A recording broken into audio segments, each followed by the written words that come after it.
आज कुछ मज़ेदार सा पढ़ने को मिला, सोचा आपको भी सुनाऊं। तो सुनिए।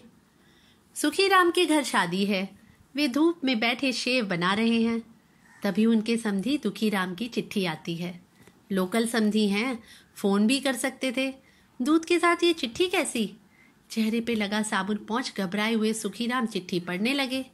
लिखा था, आदरणीय समधी साहब, आप सब राजी होंगे, हम भी यहाँ राजी खुशी हैं। आगे के समाचार बहुत दुखी मन से और भारी दबाव में हाथ जोड़कर लिख रहा हूँ कि हमें प्रभु की इच्छा से इस भयंकर सर्दी में शादी को टालना ही पड़ेगा।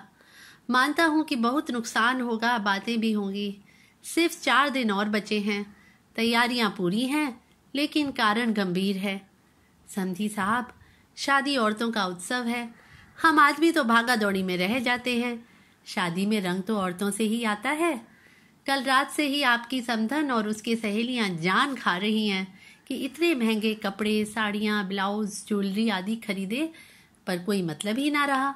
बोली कि सर्दी में शॉल लपेटेंगे तो देखेगा कौन। मन दुखेगा हमारा, और ना लपेटो तो मारे ठंड के, यानी दोनों तरह से मरना तो औरतों को ही है। आपकी समधन ने साफ कह दिया कि पहली बार तो 2000 का डीप गले वाला डिजाइनर ब्लाउज सिलवाया और अब उस पर 200 की शॉल ओढ़कर इज्जत खराब कर दूं। कौन देखेगा 4 लाख का नेकलेस जो नक्षत्रा से खरीदा। बोलो। फिर बोली कि शादी सिर्फ फेरों के लिए नहीं होती। शादी तो हम औरतों का फैशन शो है। फेरे तो मंदिर में भी हो सकते हैं, लेकिन शादियों में ही पता चलता है कि औरतों में कौन आज भी हेमा मालिनी है और कौन आज की दीपिका। क्या करूं भाई साहब, मैंने उसको खूब समझाया कि तेरे को झांकी ही दिखानी है तो शॉल की जगह पापड़ सुखाने वाली पॉलीथीन ओढ़ लेना। वो ट्रांसपेरेंट है, सब दिखता रहेगा। लेकिन मेरी इस बात को कल रात का खाना जहर हो गया है।